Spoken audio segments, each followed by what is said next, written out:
Hi, friends. We are now on a live stream on Soaring Through Chaos. And with me is my friend Rehan Allahwala. I met Rehan almost 5 years ago in San Francisco. He was speaking at an event. And what really impressed me was Rehan had this world vision. Initially, I thought he was very idealistic. But then the more I got to know him, especially over the last several months during this pandemic, I find that Rehan is actually doing things throughout the world. So Rehan, I want people to hear your journey. Tell us how you got started into this, your Institute of Peace and many other initiatives. Thank you, Shankar. It's lovely to finally talk to you about this and you. We're doing this for the first time one-on-one, actually. So we're basically talking first time, literally for half an hour to 45 minutes or whatever, for the first time. I'm very happy that Shankar is the person who he is. He's always smiling. He is always there to talk to people. And thank God to COVID, he is available to us so that we can catch him online and he has time to give to us also. My journey depends which journey. I have lived many lives. As an entrepreneur, it ended around 10 years ago as a business person when I had a coach come in and ask me, what's your purpose of life? Or what do you want in life? I said, I have everything. I really don't need anything anymore. So she said that, okay, well, what if God called you up and said, hey, what do you want? Then what will you ask? So, thinking of God can do anything. I thought, okay, let's end world poverty. So I started working with ending world poverty. So she said, okay, write it down on the board that this is your goal and it's going to stick on your face every day. So I wrote it down along with every other person in the office. And then I basically kept looking at it every day that this is my life goal. And then after some time, I kept looking and I thought, okay, well, if this is my life goal, what am I doing about it?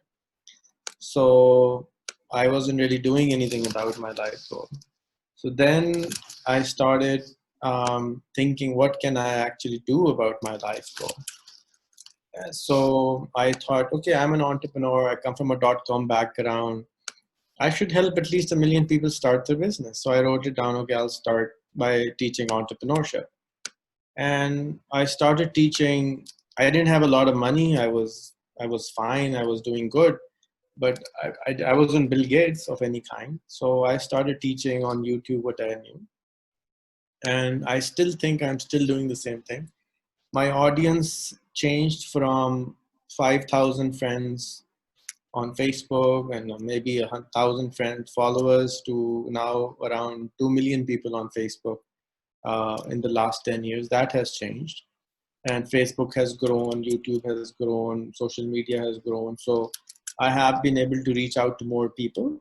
And that's basically that has changed. Over the years, I've also, I wasn't very sure of myself. I was a very shy person. I didn't really know what I was doing, and still I don't know what I'm doing. But it's a little bit more organized chaos, as you name it very well. And I'm basically soaring through chaos every day. And I started to learn meditation 8 years ago. Went for my first Vipassana, then I went for another Vipassana, then I went for another Vipassana. So 3 times I've done it. And now, before Aliki came to Pakistan, she said, you have to not touch your computer till you meditate at least for 20 minutes or an hour, she said. So I said, okay, well, not 20 minutes. I will start with 20 minutes. So I can only meditate. Now I do meditation twice a day, 20 minutes only. But my goal is to have at least 2, 3 hours, 4 hours of meditation a day. And so I can calm myself down, calm my head down. Today, I promised myself, no matter what happens, I will not have anxiety, I will not be upset. But I went to my so-called war peace room, meeting room. I have a home office where I have a team of a couple of people who come and work with me. So I only go there for maximum of 2 hours because it drains me down really fast. The whole culture of things. Anyways, so now I went for like half an hour and I was exploding within, I could realize that I'm exploding. So I have to calm myself down. No matter what happens outside, I want to stay calm inside. And I don't want to upset. Okay, fine. If it gets done, it gets done. If it doesn't get done, it doesn't get done. So my whole journey is about my own life, not about other people. And if it helps other people, fine. If it doesn't, I can't do much about it. It's my responsibility to take care of myself, and it's their responsibility, I think, to take care of themselves. I am here to guide them, not to hold their hand and do something for them. So tell me specifically, because I run across hundreds of people, at least 100 people that I personally know now, who actually, thanks to your guidance, started doing live streaming, started doing offering things on the web, such as workshops, classes, like Mr. Bhutto, Zafar Bhutto, who has this digital Sindh initiative, where he actually made me walk through places in Sindh with Google Live and all that. So it's amazing. And I met Aliki also, thanks to you, Carla, the Institute of Peace. How do you manage all this? And how are you managing it at this time during the pandemic with the lockdown? So I'm happy that pandemic is here. I'm here happy that very happy that the lockdown is here because it is helping me do my job easily. I have been living my life the same way as people are living now in the pandemic or in the lockdown. I've been locked down for the last 3-4 years. You So mean for online? me, meaning by choice, I don't really like to meet physical people because it wastes a lot of time going to a place, going there, meeting them, talking about nothing. It's a lot of time. So the coronavirus has literally put my work on steroids, and I can easily. It's been excellent. The way I work is my interest is not to become a leader or of any kind. My job is to see what is the other person's goal. How do I end poverty? Right? How am I ending poverty? You can say. I believe that if I empower Shankar has a goal which he wants to reach out to 1 billion people. Maybe he will, maybe he will not. But I have developed certain techniques which I can teach Shankar, and if Shankar learns them, it will allow Shankar to exponentially grow from 10x to 100x, like every other business coach is doing. Normally, not-for-profit sector is not doing this. Normally, humans itself are not doing this.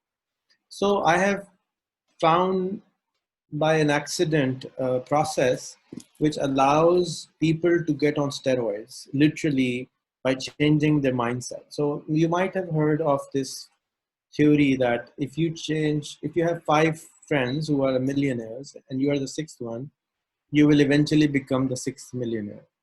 So I wanted to see, can we do this on social media? If I change your Facebook friend, would you change? If I change, you're just your Facebook friends, what happens? So I did an experiment and I said, if you take my 500 Facebook friends, I will give you a free laptop. And I gave out 450 laptops, and I have case studies of 450 people where they transform their lives into becoming somebody else within 3 months to 6 months to a year's time. Now that's a very small space of time to change anyone. It's very fast to change somebody's life, transform their mentality without ever physically ever meeting them. That's the fun part, that I never met them. I haven't met these people, and they're changed. They're different people. So this experiment allowed me to find a lot of interesting things, and it turned out that I was becoming a psychologist and a sociologist without ever knowing that. And I did not know these terminologies even. I was very curious. Then I turned, this is, so there is a subject called sociology. Okay, interesting. Because I never went to college, university. I've never been to any of those institutions. So I did not go through that process. And so then I found that what is the problem between in India and Pakistan? Why are our people not creating WhatsApp, Facebook, Zoom? Why are these things not happening here? Are we stupid? Are we not so stupid? I mean, if you're stupid, then how come 10 top IT companies are run by Indians? Why are, what's happening there? What's the problem? So I found that there is a share by Lama Iqbal, um, and it is the essence of what people here also say, and I've been hearing it all my life, but I did not know how to fix it. And it's called what he calls khudi. So his share is खुदी को कर बुलंद इतना कि हर तकदीर से पहले खुदा बंदे से खुद पूछे बता तेरी रजा क्या है कि make your khudi so high that before writing your destiny, God will ask you, what would you like your destiny to be? So you have to become such a person so that the luck is no longer, destiny is no longer written by God, but it's written by you. So, See, in English, probably the closest would be luck favors the brave. If you really take that step, or there are people waiting for some things to happen, and it never happens. In my own case, I'm interrupting here. In my own case, I was waiting to do live streaming when I was ready, when I was perfect, when my accent was just right, and it never happened. So it was Carla who you had activated, I think, 3 years ago. Carla was after me. I want to do your Facebook Live interview. And I was like, Carla, I don't do such things. And I gave many creative excuses. But once I did a Facebook Live interview with Carla, and then I think we did a very short one, you and I, then I started doing it, and it has changed, literally changed the way I blog. I was a blogger before, but never did live blogging, live streaming. So it has literally changed the way I do my work. So thank you. So continue, tell us more about how you got hundreds of people change the way they live their lives. Because I hear that every day. Whenever I talk to somebody, even from Azama, who lives in Saudi Arabia, is from Sudan, he's been doing these kinds of things. I've been hearing from many countries, from Qatar, from Pakistan, from India. Something magical is happening. Tell us more about how you are able to do that. so as I was trying to explain, I try to diagnose why are we poor country, because remember my life's goal is to end poverty, and how do you fix something which we don't understand? I wanted to understand why are we poor? Is our education a problem? Is our government a problem? Is our corruption a problem? What exactly is our problem? And it turned out that none of these are the problem. The problem is fear, and the problem is not very low self-esteem. And if 70 years ago, where the Goras left us, we are still there, and we have this Gora Saab mentality where we are nobodies, and or even if we go behind that, we were a kingdom, and we were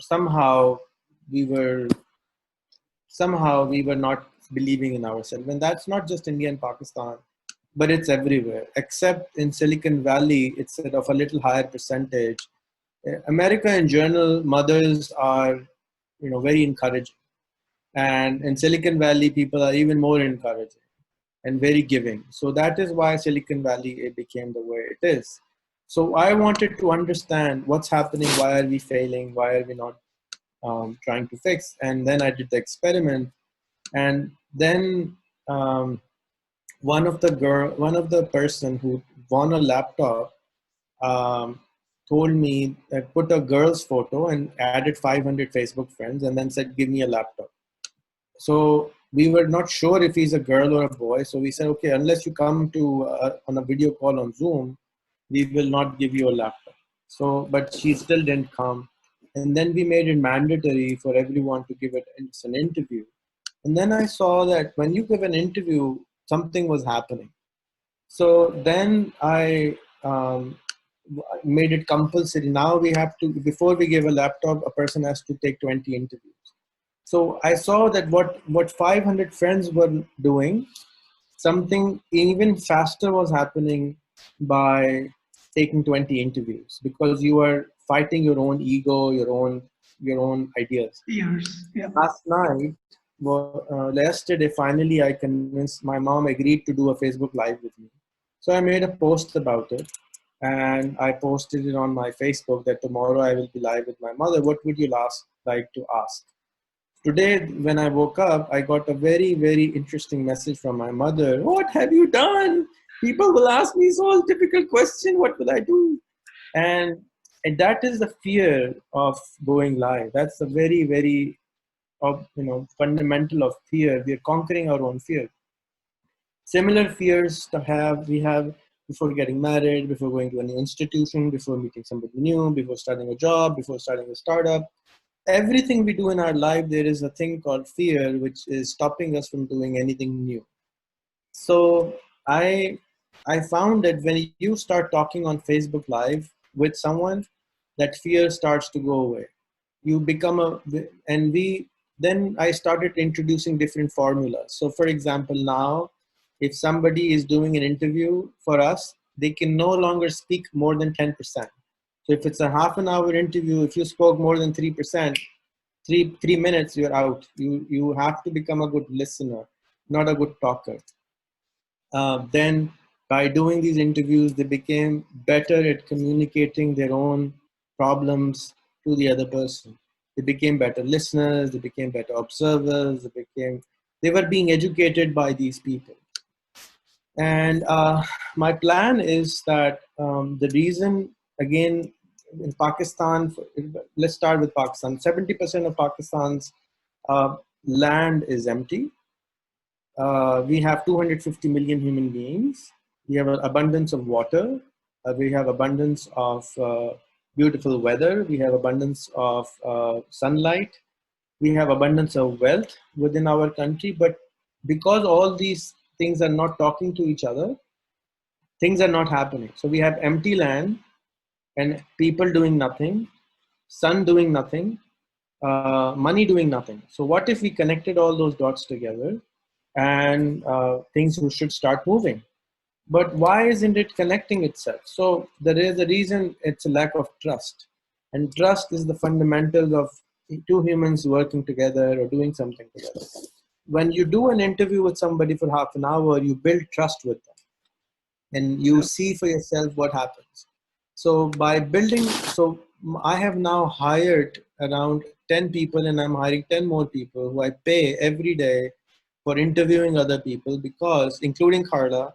So every day, whenever she talks with somebody on Facebook Live, and then my whole team attacks them with 5 more interviews. After 5 or 6 interviews, you're no longer scared of the camera. And you really start thinking, this is very interesting. This is very interesting. Why can't I do it? So we then encourage them, you start interviewing us. And then they do 10 more interviews, and then they are no longer that person. They change. They find power within this live stream. And my goal is to hire 10, 50 people and then making them specialists of something. So for example, water is a problem, or land is a problem, or agriculture is a problem. After these people do 500 interviews, they will be phenomenal at interviewing people. Then I will give them subjects. Okay, your job is to go and do interviews with 500 people who are water specialists on the planet. Go. And now they have 500 beautiful, fantastic experts on water whose interviews will be available on YouTube, which you can use to learn about water like that. And then people who want to solve problem of water, we are building communication and trust among them, and the problems get solved very quickly. That's another game I'm trying to understand and play. Very interesting. In fact, I find it amazing. I have to acknowledge in the last 3 months, I focused on one particular area, which is how can people grow during these difficult times? It's very common to say, oh, the whole virus came from China and it's spreading because of those people. They're not taking care. The police are doing this. So it's very easy to blame others, whether it's the politicians, the leadership, the police. And as a result, all we have is negativity. But we know from research in neuroscience that if we focus on what's important to us, when we start looking negatively, the whole mind gets paralyzed. Instead, if we start focusing on what's useful, what can be done, and I see you asking those questions regularly to your audience, which is now in millions. What can we do? Don't tell me that we cannot solve this problem. We have a water problem in Pakistan, like we have a water problem in India. But what can we do? We have this Himalayas. We've got all this water. We've got all these people who know webcasting. They know how to use the internet. How can we take it to the rest of the world? How are you able to get people to mobilize them to the next time, especially during these times when people are afraid of losing their conventional jobs? They're afraid of getting COVID-19. How are you able to make them move further? That's very interesting to everybody here.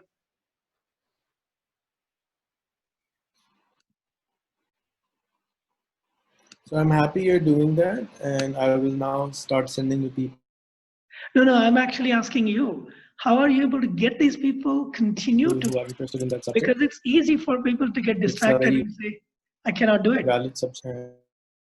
And what's Rehan, you broke up? Sorry, I didn't understand the question. my question was, how are you able to keep the momentum going during these difficult times? How are you able to motivate them to go further to the next step? Because I see that happening. I think I'm not doing anything. It's just happening organically, and COVID-19 and the problems arising because of COVID-19 are allowing people to see that it's a difficult time and we must prepare for it. And COVID-19 and Corona is acting as a beautiful catalyst of change. People already have access to the internet. Things have changed in Pakistan in the last 2 months, which they haven't changed in 5 years. For example, the Higher Education Commission Board, which regulates all the universities, disallowed higher education online, and now it is forcing it online. So now, all of a sudden, that one shift will force the whole university infrastructure to change. All the schools are closed. The schools did not allow mobile phones and laptops. Now they're ordering all the students, please get on mobile phone and laptops so we can teach you. Millions and millions of people are getting online. Every other day I get messages. How can I buy laptops? Where should I buy laptops for my children? These things are happening on their own. I'm not doing this. My thing was that I already have, as I told you, I have already been living as a hermit for a long time, and I understand how the life works online. And I can guide them if they ask for guidance. I know where to do, what to do. I have been prepared for this. That's all. So I'm just guiding what I know, and I'm preparing more and more courses online, which people were not interested in taking. So now I'm giving more and more content for them to take themselves and upgrade themselves. And there is Udemy, there is YouTube, there is edX, there is Coursera. All these tools were already available, but none of the government people, the university people know about these tools, and they're not using it. They're just giving up. And I hope that the people will get in more pain and more suffering so that they can realize they have to change. Pain and suffering like heart attack or any kind of disease is a reset time. And similarly, Corona is a reset for humanity. Everybody is going through pain, and that pain will allow us to change. So after every heart attack, people fix their diet, people fix their exercise, people start doing yoga, people start fix themselves. Same thing is happening now. I don't have to do anything. It's just human is taking a responsibility of themselves. That's true. In fact, I'm seeing that happen. And those who are now streamlining their life towards their goals are able to do much more. And it's actually a blessing to see that happen. The whole gossip network and all are hopefully going to reduce, and people are going to focus on where they want to go. And do you have any examples of people among those? By the way, what's your revenue model? You said you give a laptop. You must have given what 400 plus laptops already. How do you manage to do that? Do you get sponsors? How do you make yourself self-sufficient to be able to build a sustainable revenue model on this? So I have been very blessed to be having and owning a business which makes good money. And 10 years ago, we decided that we will make God our partner. So 10% of our income has been going to our foundation. So I've been self-supporting everything. I've never taken money from anyone. And I don't want to take money from anyone, because if I take money from someone, then I have to be accountable for that person. So I avoid taking money. And I've given them all from my own pocket. Like all the stuff I do is from my own pocket. I don't take. A lot of people think that I am a CIA agent, or I'm a RAW agent, or I'm an ISI agent, or I'm a Mossad agent. I'm an agent of change. That's the only agency I have, and nobody pays me to do my work. My interest is very simple: focus on making yourself better. Avoid from wasting your time in things which do not add value to your own life, and become a better human being so that the world around you automatically becomes better. That's about it. And I think everybody is doing that, but they're not doing it using technology. If they do it using technology, their work will become better. We see a lot of bad things because news, the responsibility of news is to highlight the bad news. We don't highlight the good news. We do a lot of good works, but we don't highlight it. We have a lot of conversation, mentoring call, guidance calls, everything, but we don't do it online. We don't put it on the internet, so that the audience is now automatically limited. And once you do it online, you're multiplying your effect. I have 8,000 plus videos on my YouTube. I've been doing this forever.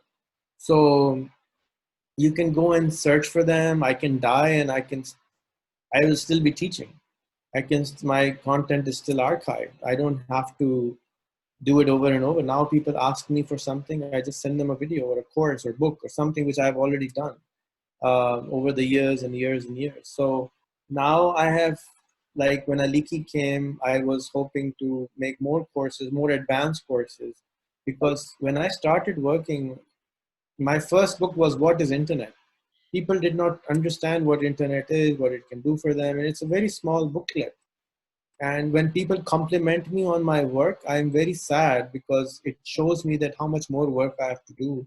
If they are so happy with such a small piece of information, I have to do so much more work to give them more information. That's true. In fact, very often I send people to wiki pages, Wikipedia, or to Khan Academy, or to Coursera, and many other things. But one of the barriers I've noticed, particularly in countries like India and Pakistan, is language can be a barrier, in the sense that many people don't really speak or understand English, at least not to the level where they can benefit from online courses. What have you done? I know that you've done something about it, because I see people who have practically no understanding of communicating in English doing phenomenally well. So how have you been able to achieve that? I think we should break the barrier of language.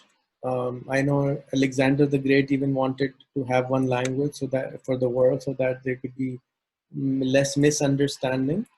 I think one big problem which was created especially between India and Pakistan, is the script of Hindi and Urdu. Hindi and Urdu are 97% exactly the same languages, whereas most people think they're two different languages. They're exactly the same languages, and they have given it two different scripts, given them a different narrative, a story. Somehow they have given the idea that Hindi come from Sanskrit and Urdu come from Farsi. It doesn't. The only thing which comes from there is the script. Script. And that has stopped us from communicating to each other.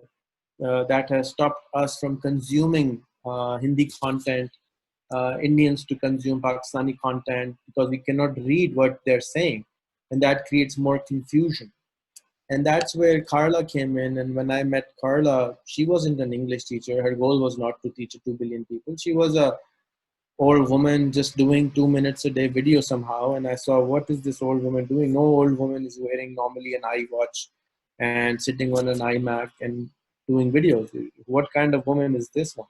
So I sent her a friend request, and then I just stayed. And then I saw one of my guys who won a laptop, interviewed her. And I was very scared of Carla, to be honest, when I started watching her. Her laughter is very scary. So I didn't talk to her. And when I saw that she gave an interview and she was not that scary, I was like, okay, this is fine.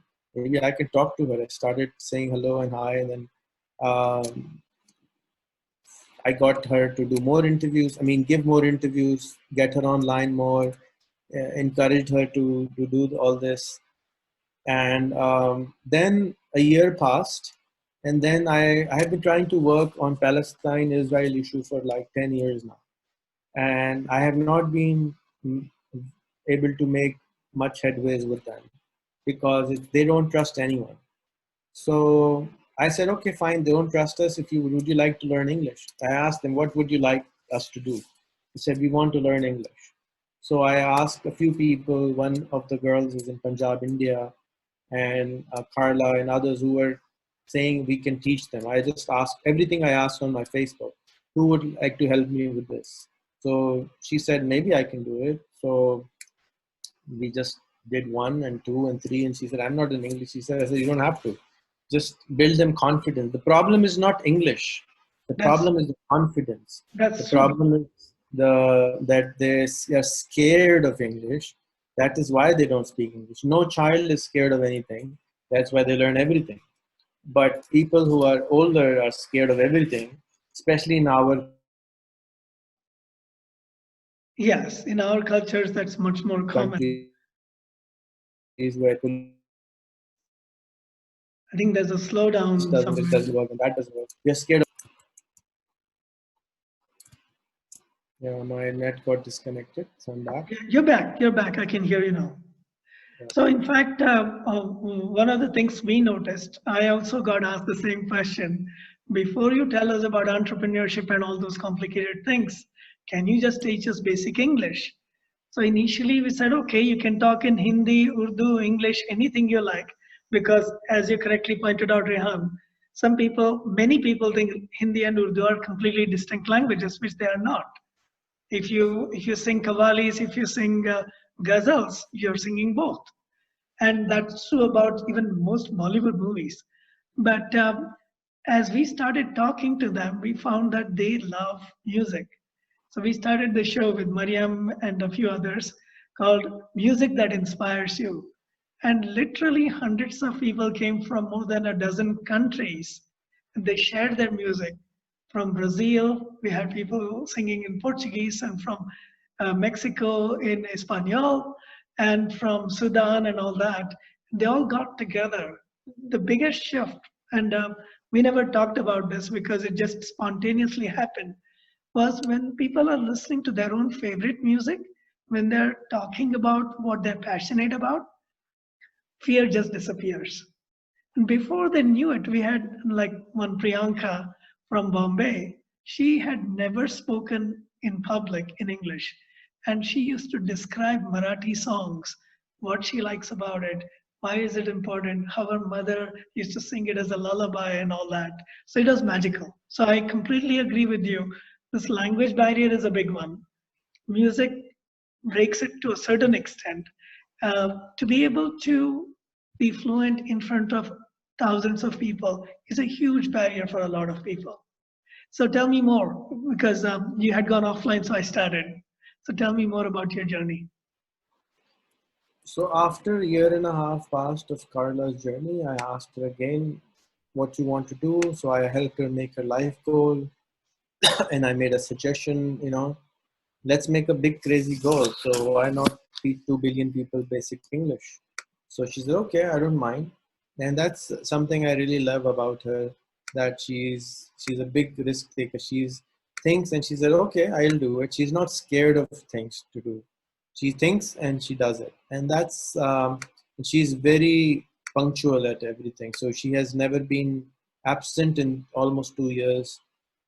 She's, that's a that's a big thing. I mean, in our countries, we have big problem of commitment, Commitment, yeah. um, and a lot of reasons why we are the way we are. But I think the primary reason is lack of communication. And because of lack of communication, we have lack of trust. Because of lack of trust, we have lack of collaboration. Because of lack of collaboration, we have lack of things which to get done. And that is why the economy is slow. That is to me, that is the fundamental reason of not growing as a country. If you talk to anybody 5 times, you start trusting them. You will start doing things with them, and then you will start, doing things with them. The challenge is we don't talk, and somehow we have to break this barrier. If I can have 1 million people from India and Pakistan start doing Facebook Live with each other, we will no longer have a problem between these two countries. Very simply, it will just disappear, just like East and West Berlin problem disappeared. All of a sudden, it just went away. People, it's a very big goal. We have hardly anybody right now doing it because people from India are very scared of talking to people from Pakistan still. And this lack of communication, and public communication. But one-on-one, I'm sure more than 1 million people talk on WhatsApp now already. Yeah. On telephone calls, maybe not. WhatsApp, maybe yes. Facebook Messenger, maybe yes. People are falling in love over the internet. One of the boys actually fell in love. He didn't get the visa. He came to Afghanistan, crossed the border, spent 5 years in jail because of that. Very interesting young man. I'll introduce him to you. He's back in India already. So things are happening, but not on the scale which I really needed to do. And a year and a half ago, I started India-Pakistan Institute. The Institute of Peace started 5 years ago, just to give it a structure. My work should have a structure so that when I die, it still keeps on doing. Then the idea of India-Pakistan Institute was simple, that there are 3 sides of India-Pakistan issues: Kashmir side, Pakistan side, and India side. We just wanted to document everything and put it online so that we can showcase what are the 3 stories. Not a single person has been able to tell me what are the 10 issues between India and Pakistan. Not one person. Same thing goes for Israel and Palestine. There are no 10 points that these are the problems between these two countries. We don't talk, we fight. We don't listen, we shout. And that is why it doesn't get solved. We get angry without even having a communication. So we have to, that's why when I started, I told you, it's my own internal journey. I want to stay calm no matter what happens. I do stuff sometimes deliberately and sometimes indeliberately, where people criticize me a lot. And that helps me. I read the comments, I read the negativity, and I keep myself calm. No matter what happens, I should not get angry, right? So it's my practice towards calmness, or being in a meditative, or the middle way. Also humility, because every time I get criticized, my first reaction used to be, who is this person to criticize me? And then I realize he's another being who has an opinion based on his or her conditioning, and they have every right to feel the way they do. I mean, it's easy to take sides and get stuck in those sides. So, I Right. mean, you say you haven't gone to college and all that. I have spent a lot of time on the science of these things. The reality is, beyond the science is the practice. You've been a practitioner. Carla, who is of Jewish origin, and I belong to the Hindu community. We all meditate in silence, watching our breath. Because if we can't breathe, that's what COVID is all about, right? People are not able to breathe. So that's what connects us beyond all our labels, beyond all these things. And what you've been doing is actually using these things in practice.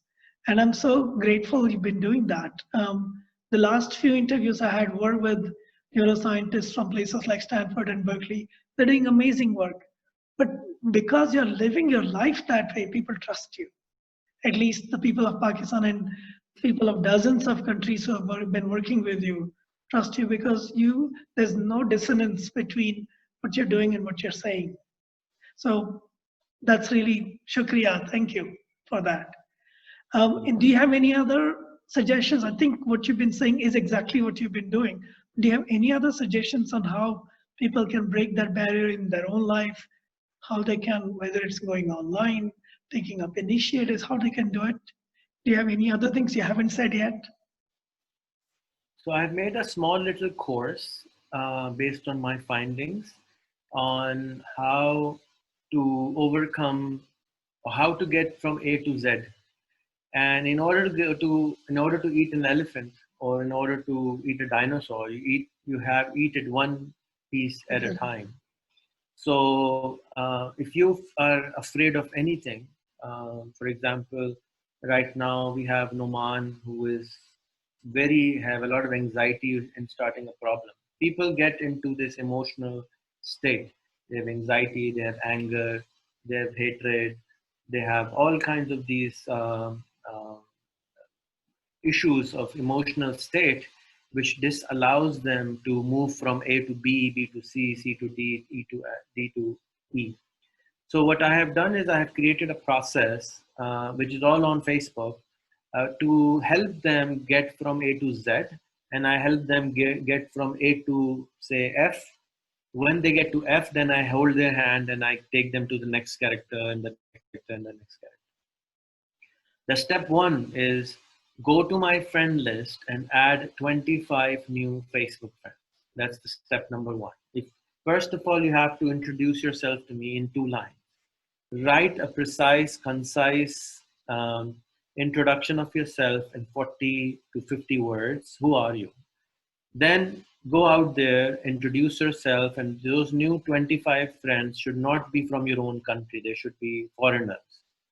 If you are able to break ice with them, then go to step number 2, which is go live with one of them and talk with them. Or I introduce them to one of my colleagues and they break ice for them. And they, like for you, for example, when you give Carla an interview, we might have less than 50 mutual friends. So I'm sure now it has a huge number has changed because you all of a sudden were talking to these, you were trusting these countries and communities, and everything starts to change.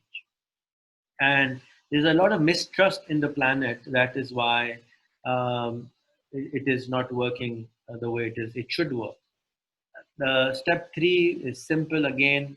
Go out there. Once you have 50 common friends, make an introduction, like a 1-pager introduction. Who are you? I have asked 10 different questions. Who are you? Where do you live? What's your favorite food? What's your favorite city? What's your life's goal? How many brothers do you have? Just basic information about yourself. People are scared to share that information on the internet. So I try to take out their fear one small little bit at a time. Once they do this, before the interview, they have to go out and make a video about themselves of 2 minutes explaining who am I, what do I do, what do I want to do.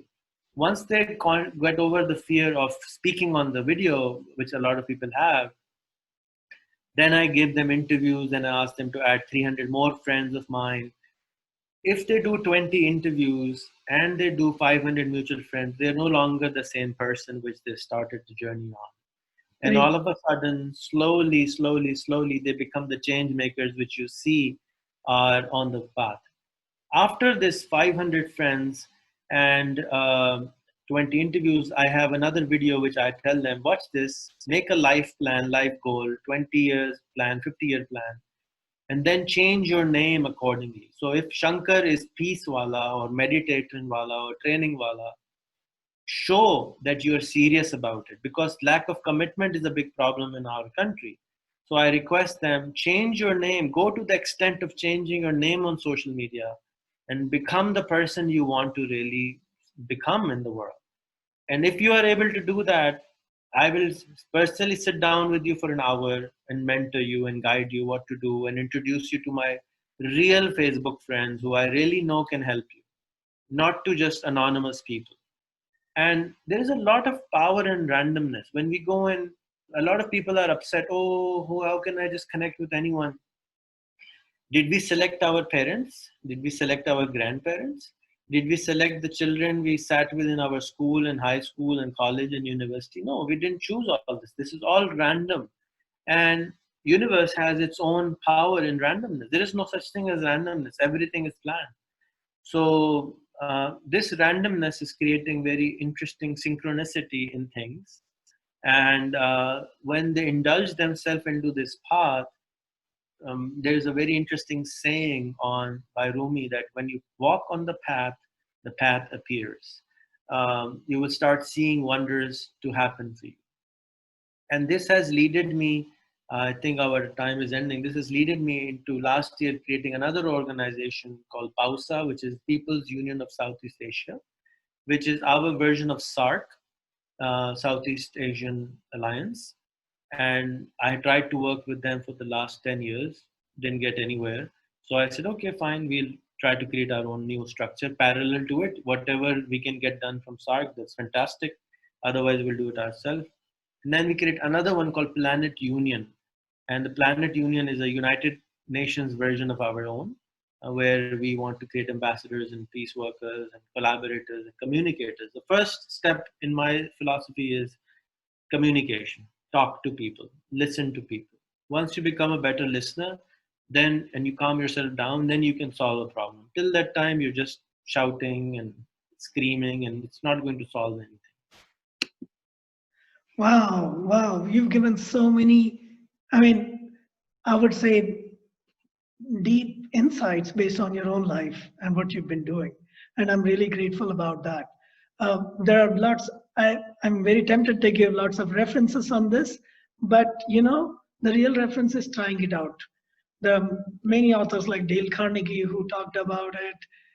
Many people who have talked about the power of positive thinking or compassion and caring. And we've talked about that in many of our other interviews. But I'm going to stay focused on this. Thank you. I think you have done a great job and you're continuing to do it. I haven't seen people like Carla who are so empowered that they do like 6 to 8 hours of online web streaming, teaching English, communicating with people from countries that they considered were enemies before. I have been live streaming, focused more or less now on how to deal with the chaos that we are in, talking to scientists, talking to artists. So I'm very grateful for the work you're doing, and please continue to do that. As you said, with the focus on evolving yourself first. In the process of self-evolution, self-awareness, the world around seems to change, and there's enough evidence that it actually happens. Do you have anything else to say, sir? Otherwise, we are done. And I want to say thank you to everybody who are watching us. This is my first long Facebook Live interview. I've always recorded interviews and placed them on Facebook. Rehan challenged me at the beginning of the show. He waited for 20 minutes patiently because I wanted to record it so that it's on YouTube as well. So I'll be posting it on YouTube too. If you have any questions, please let me know. I'll also be posting Rehan's pointers. You have a bunch of, you're on practically every major social medium. Is that right, Rehan? So I'm going to make that available so people can directly ask questions to Rehan as well. And if it's interesting, we'll continue this dialogue again with Rehan. Thank you again. How should I say it in your language? Allah Hafiz, Namaste, Dhanyavad, blessings to anybody watching. And I'm grateful that we have this dialogue 3 months after we had our first dialogue, which was very short. This is much more encompassing all the work you've been doing. And I'm really blessed to have known you, Rehan. I'm really blessed to have known you also. I have a show called Meet in Indian. Yes. And I would like to interview you for that also. Sure, certainly. Okay, time to say goodbye, and we'll be meeting again soon. Thank you. Assalamu alaikum.